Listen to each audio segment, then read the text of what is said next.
Let's move on to our beautiful anchor, Mrs. Nalini Bhat, who will now shed light on Shri Satya Sai Baba. Let's take a look.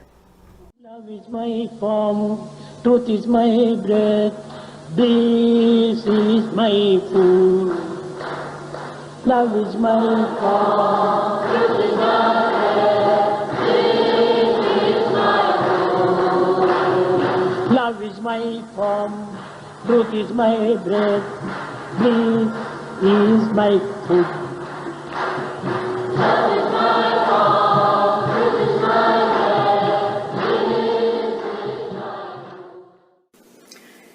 We at Prashanti offer our humblest pranams at the most sacred lotus feet of Bhagavan Shri Satya Sai Baba.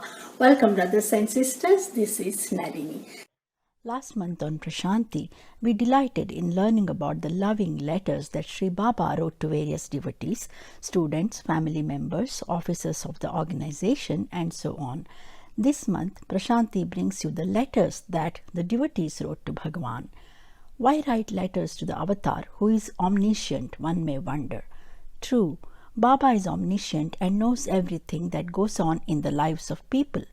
He needs no letters to learn about the requests or woes and joys of his devotees, but the devotees need it.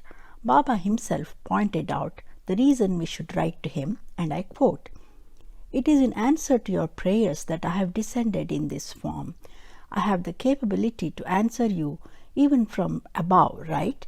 You wanted to enjoy the joy of interacting with the Lord. Now that you have got it, you should not cease your efforts." Letters are a way to connect with Swami on a one-to-one basis. The very act of pouring out to him, who has the love of 1,000 mothers, all your problems, feelings, joy, sorrows, love, gratitude can be considered a sadhana. Our mind is on him while contemplating writing to him. As the pen writes, the focus gets sharper. When the devotees handed their letters which Baba collected during darshan, the feeling of elation that the brief interaction and Swami's divine proximity brought was uplifting beyond words. When we dwell on the practice of letter writing to Bhagavan, various questions arise in our minds.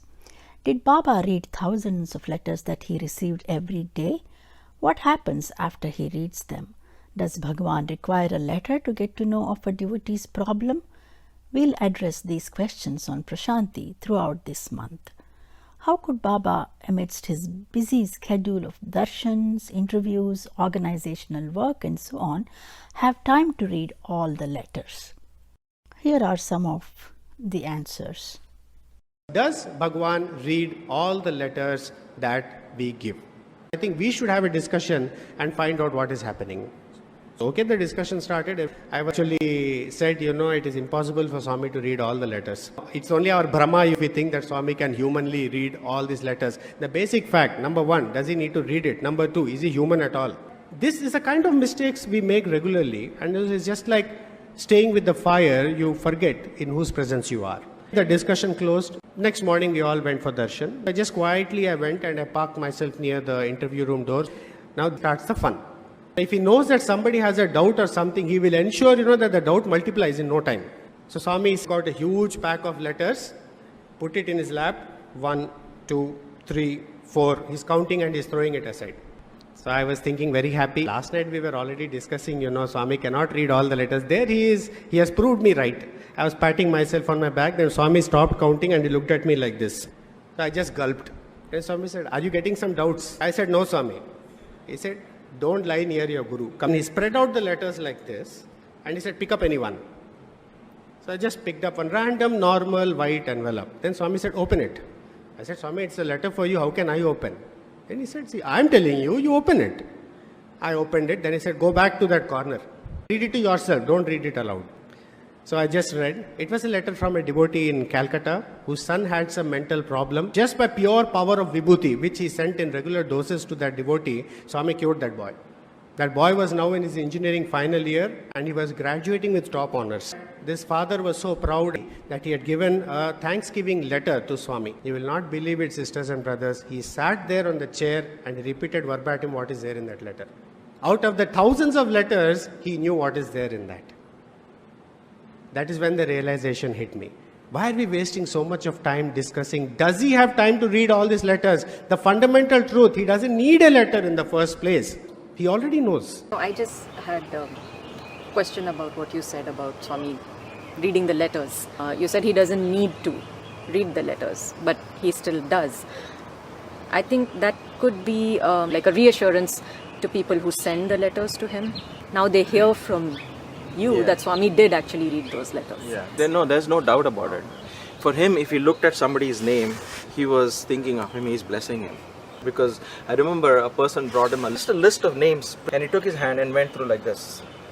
Turns the page, again goes through this. Everybody's standing and watching what he's doing. He's going through each name. Wouldn't it be easy for him to say, okay, good, what are the numbers? I don't know what these names mean.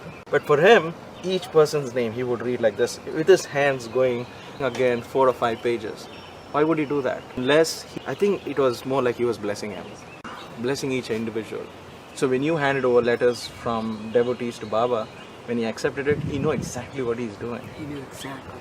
And that's why it was so important for devotees to just hand it over to him, because for them that itself was a blessing. Good enough. Thank you for watching Prashanti. Jai Sai Ram. Love is my form, truth is my breath, bliss is my food.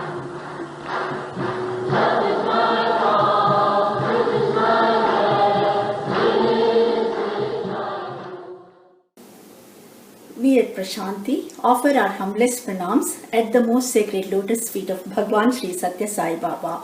Welcome, brothers and sisters. This is Nalini. Previously on Prashanti, we watched how Baba collected the letters written by devotees during darshan. The natural question that arises is, what happened to these letters? Did Baba read them? Did he reply? How could he respond to hundreds of letters that people gave him daily? On today's Prashanti, let us shine some light on this. John Hislop, one of the greatest devotees of Baba, writes in his book Seeking Divinity, I can tell you that no matter how tall the stack of letters, Swami reads every single one. He does not sleep because how can total awareness ever become unaware? He rests in his room, but he does not sleep. He draws the blinds so that the light does not attract people. He draws the shades quite tightly and then he reads all his mail. In the morning, the trusted boys take these letters down and burn every one of them. Knowing God that he is, he does not require a letter from a devotee to get to know of his problem. Letter to Swami was the avatar's uniqueness, yet another sign of his supreme munificence. Before the letter reaches him, even before the letter is written, Bhagavan knows the contents in a devotee's heart. We wait hours for Swami. We South Africans planned over years to come and see the Lord. And when he comes, everyone is thinking, oh, Swami must look at me, but here he comes and he sits there and he's reading letters. Satya Sai knows everything that is in that letter. He doesn't have to read the letter, but yet he's doing it there. Somebody asked me, we came to see Swami, you want him to look at us, but his best part of the time only letter. What is happening? I gave an answer which was, I think was good, but I'd like you to answer that, sir. You want to deny me of your good answer? When we all know that he gives that which we need in the best interest of us, yet we ask. He knows, but yet you ask. He knows, yet you pray. Why? You pray and you ask for your satisfaction. To satisfy you, he pretends to hear. Reading the letters. Some have satisfaction in writing a letter. When we do not understand him, naturally, to satisfy you, he reads those letters. Earlier, people used to ask me, would he read letters? Now that he is reading in front of you, who is he reading in? Earlier, will he ever read? That was our question. And today, who is he reading? Poor God is helpless. He could not defend then and now. The way that he is reading today, to convince you and to let you know, he read earlier also. He didn't read then only to let you know that he'll be reading now. Therefore, reading a letter is for your satisfaction. A supplement to this point is, he will come to know the contents of the letter as and when you start writing. The living proof is this. A gentleman came to Baba, a head of institution, with the 9 points, kept that letter in his pocket. The Swami gave him interview. He explained 6 points without giving letter. Baba said, you forgot 9th point. K.M. Munshi, a great journalist, he took letter with him. He was asking so many points. But Baba said later, you have forgotten to write 1 extra point about your joint problems and fitness. So he knows as and when we take to writing. But yet he reads to satisfy you. So why do we write a letter? We had the good fortune of asking Swami once. And Swami told, what happens to you when you write that letter? I said, Swami, I feel like I'm almost talking to you. He said, it is for that feeling that you write the letter. It is to respect that feeling that I take the letter. Not because I don't know. It's because I see the feeling with which you have written the letter. That is the weightage I give the letter, and that's why I take it or I don't take it. Not because I need to know what is happening. So this is a fantastic concept, and that is the last time I ever associated a letter being important to make Swami aware of something. There is a touching incident where a 7-year-old child clasped a letter in his 2 palms and offered it to Swami. Swami opened the envelope, and instantly there was so much joy all around just looking at the expression on Swami's face. Swami read the letter. The letter went, "My dear Swami, please don't work so hard. Please take good care of your health, for your body is my body."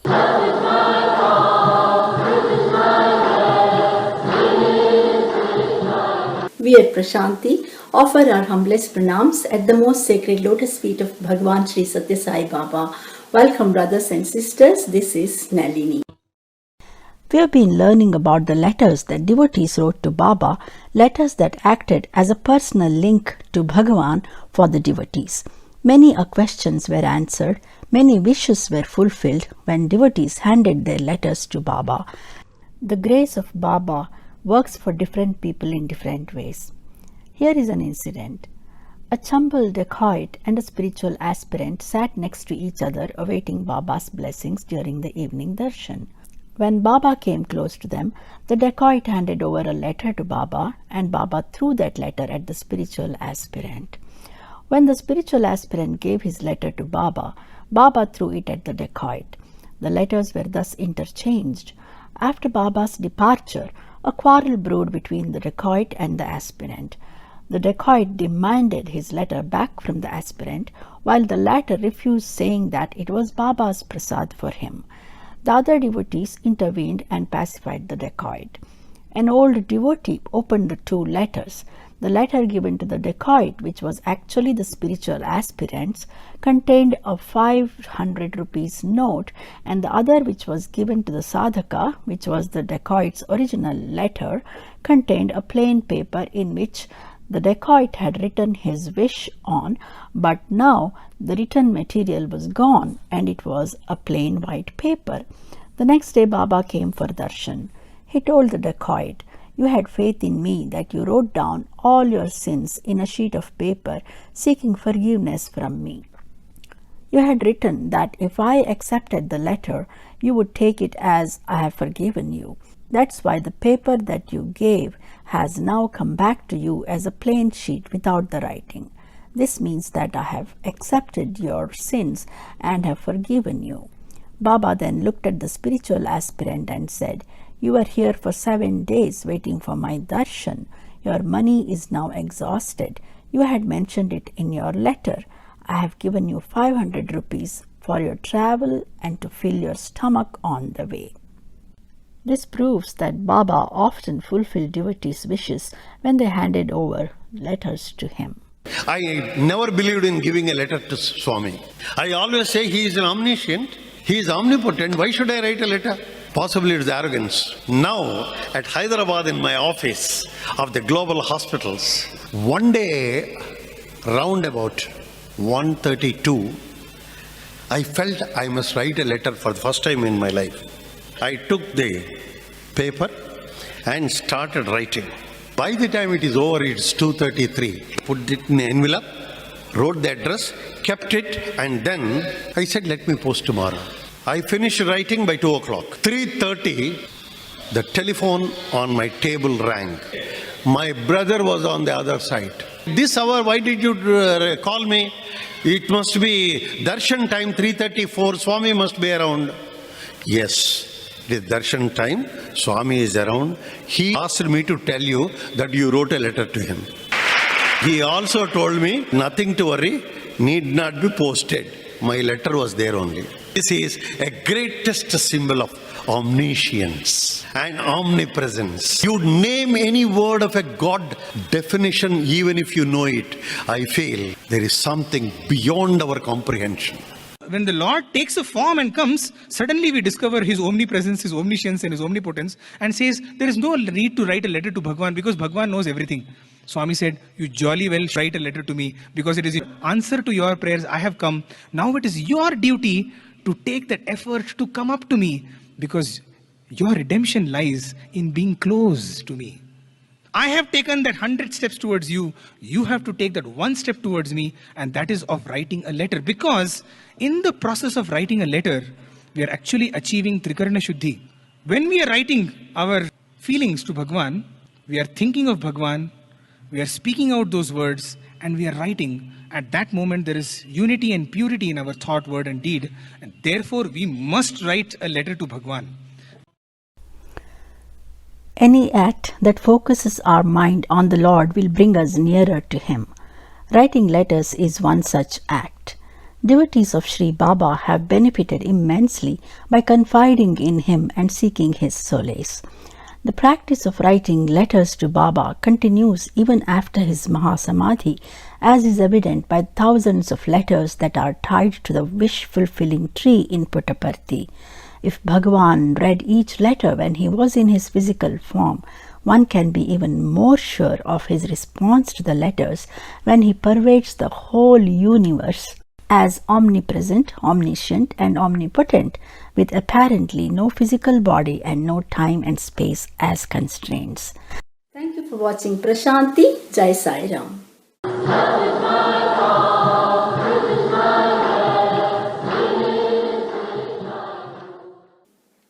We at Prashanti offer our humblest pranams at the most sacred lotus feet of Bhagwan Shri Satya Sai Baba.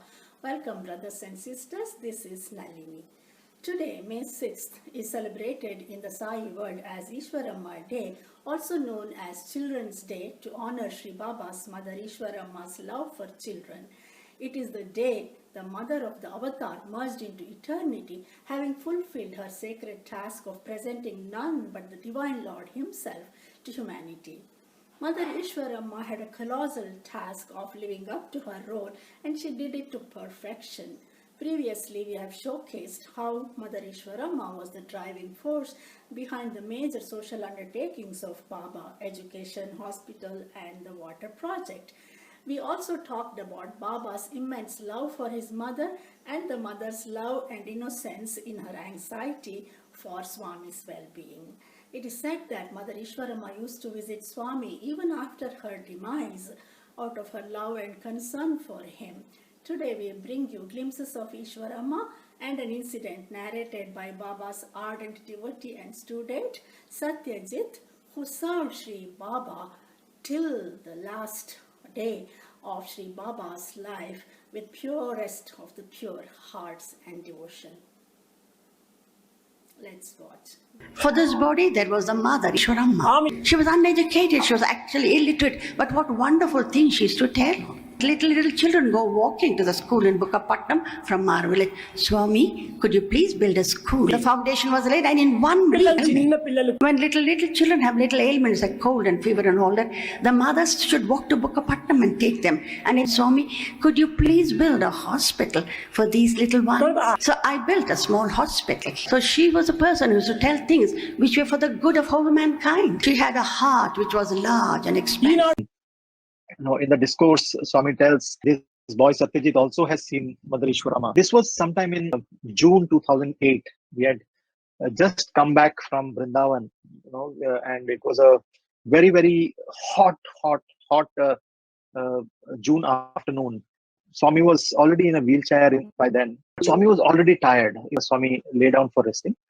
And I was also extremely tired, and I also lay down. And in the dream, in the sleep, I saw the same setting. But only thing different was that Mother Eashwaramma was standing at the feet. Right? And in the dream, I was hearing Mother Eashwaramma and Swami talking to each other. Mother Eashwaramma was asking Swami, how is it? And Swami telling that all my devotees are good. They're all taking care of me. Look at this boy, he's also taking good care of me. And Mother telling that, yes, Swami, I have been seeing, and this and that. So a very nice, beautiful conversation happening between Mother Eashwaramma and Swami. It was a dream for me. I opened my eyes, very happy, that I had a beautiful dream. I had a darshan of Mother Eashwaramma, wearing a yellow sari and a green blouse. And I was, just enjoying that dream. And I just looked up towards Swami. Swami had already turned this side and he's looking at me with intensity. And I just looked up. And Swami said, did you see? Did you see? Did you see? I jumped out of bed, because I thought it was a dream, right? And here is Swami asking me, did you see? Did you see? Did you see? I held Swami's hand and said that, Swami, I had Mother's darshan. And I was explaining the whole thing. Swami, she was wearing this, that, and all those yellow color. So turmeric sari and a leaf green blouse. He described the exact thing. And then he told the whole conversation that I had seen in my dream. It was such a beautiful experience for me, dear. That experience that Swami gave me helped me so much after 2011. When Swami was no more with us physically, this dream came back so strongly to me, telling that Mother Eashwaramma, after physically passing away in 1972, was still with Swami in 2008. If Mother Eashwaramma can have so much of love for Swami, just imagine how much love the Divine Mother has for all of us. Baba himself has narrated an incident, and I quote, "Even to this day, she makes her appearance in my room. The boys who sleep in my room have witnessed this. One day I asked the boys for a belt to keep the silk dhoti tight around my waist. The belt they gave me had a shiny buckle and could be seen through the robe I wear. I did not want to use it, lest people should think that Sai Baba wears a gold belt. After this, one day, Ishwaramma came to my room early in the morning and started talking to me. Then Satyajit, Sainath and Srinivas woke up and wanted to know with whom I was conversing. They wondered how anyone could enter my room since the lift was locked and the key was with them. Then I told that Mother Eashwaramma had come. I showed them the belt that she gave me. It had no buckle. There are many such noble mothers in this world, but Ishwaramma was the chosen one. I chose her to be my mother. That is the intimate relationship between Mother Ishwaramma and myself." End of quote. Thank you for watching Prashanti. Jai Sai Ram.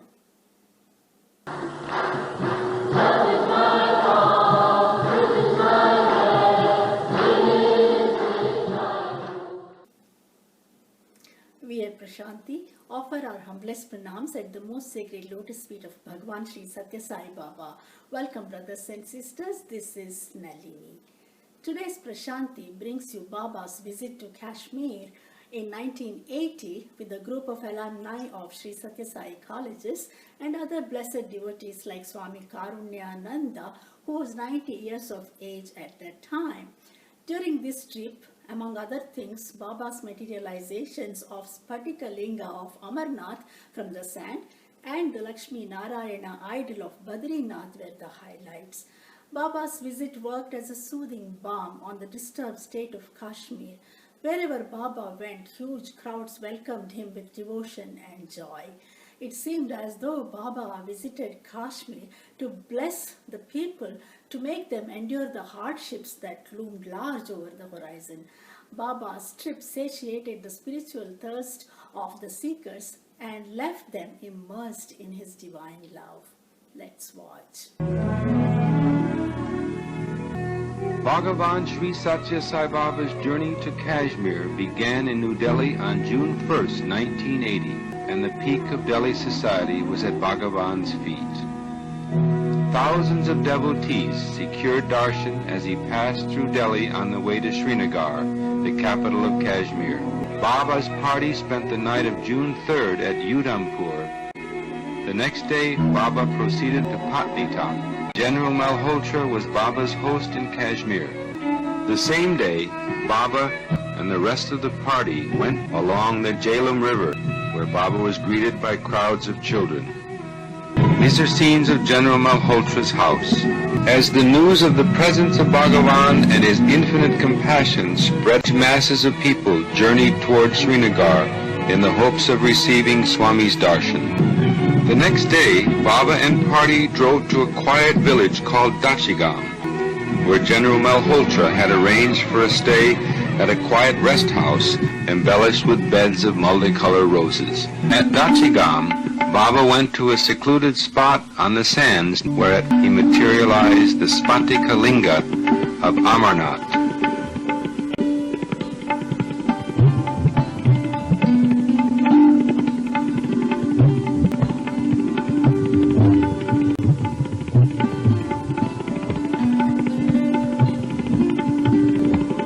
Baba is seen here materializing a Lakshmi Narayana idol of Badranath.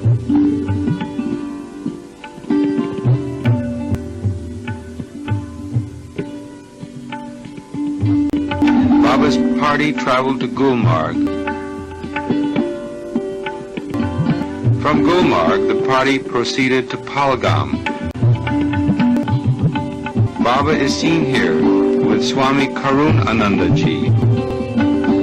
At the forest rest house at Palgam, Swami materialized rings for Colonel Kaul and General Malhotra. Swami and party walked down to the riverbank. Baba is seen here giving blessings in the Abhaya Hasta pose. That afternoon, on the sandbank of the Literate River, Baba prepared for other materializations. Here, Baba produces a Sri Chakra from the sand. Baba poses for pictures of his lotus feet. The party arrived at Manibal Lake, where we take leave of Bhagavan at the end of a most memorable visit to Kashmir.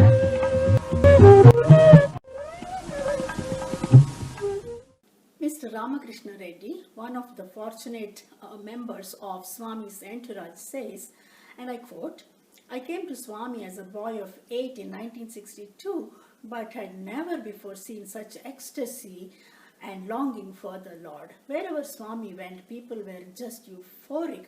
They shouted, 'Baba, Baba,' with their arms raised or folded."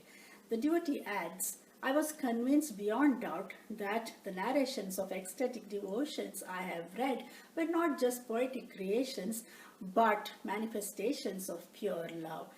This trip was so special.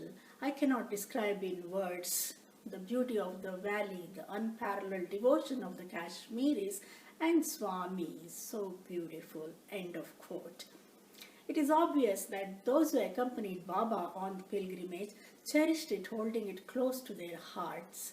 Baba's love and experiences that he conferred on the devotees remained as fresh and as beautiful as the immaculate scenes of Kashmir. The unique opportunity of plunging into the paradise on earth with the Divine Lord himself is bestowed only on a few fortunate devotees. Thank you for watching Prashanti. Jai Sai Ram.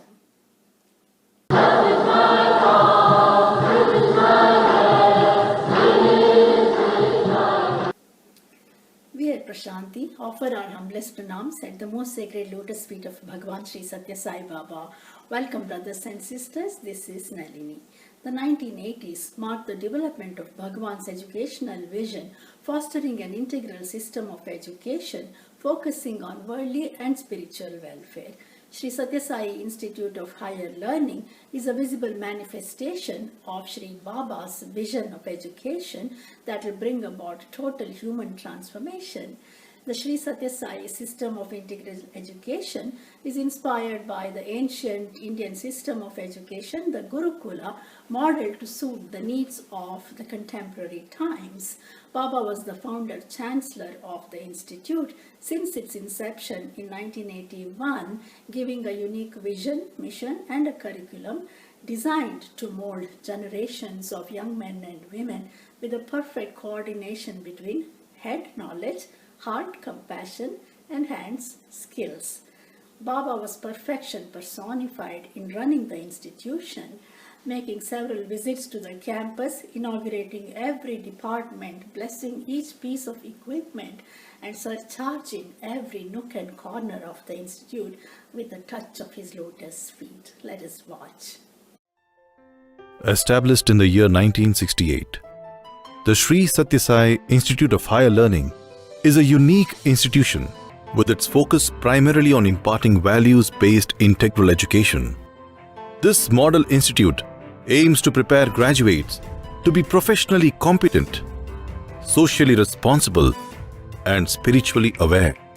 The journey began with an all-women campus at Anantapur, and today it comprises 4 campuses. The institute takes pride in having high-tech research and instrumentation facility, the first of its kind to be set up in a rural setting. The university has carved a name for itself in the country for offering academic amenities free of charge. The institute also encourages active participation of students in various sports and athletic events. With an indoor stadium of international standards, every student feels allured to challenge himself, push his limits, and discover the champion within. The institute finds its roots in the philosophy of educare, realizing what is latent within. The Shri Satya Sai Institute of Higher Learning provides diverse cultural platforms, be it art, theatre, and dramatics, dance, eloquence. The year-long efforts culminate with the grand display of the cultural and athletic presentations in the annual sports and cultural meet. For a balanced personality, an agile mind must be coupled with a sensitive heart. The Shri Satya Sai Hostel plays a crucial role in the grooming of every student's persona. The institute bears in its name higher learning. The true higher learning happens in the devotional congregations. Students are given wide exposure to the scholarly speakers of national and international repute, celebrations of festivals of all religions, unifying people by transcending all geographic boundaries, find their confluence in the Sai Kulwant Hall. The students participate in the summer course on Indian culture and spirituality, where learned scholars expound the glory of our motherland, helping students to stay rooted to our unique and vibrant culture of Sanatana Dharma. This love and learning is translated into direct action through a unique rural outreach initiative called the Gram Seva. The students and the staff voluntarily reach out to the surrounding villages in the spirit of service, bringing hope and smiles to the people around. Such a robust educational system providing integral education was only possible because of the grand vision of our revered founder chancellor, Bhagwan Shri Satya Sai Baba. He declared to the world, "I will establish an institution where the end of education is transformation of an individual into an ideal citizen." Under his persistent guidance and complete involvement, these temples of learning continue to nurture and mold men and women of professional excellence and virtuous character. Baba's philosophy, the end of education is character, and education is for life, not for merely for earning a living, lights up the path of students to lead them to their destination of becoming ideal citizens. Thank you for watching Prashanti. Jai Sai Ram.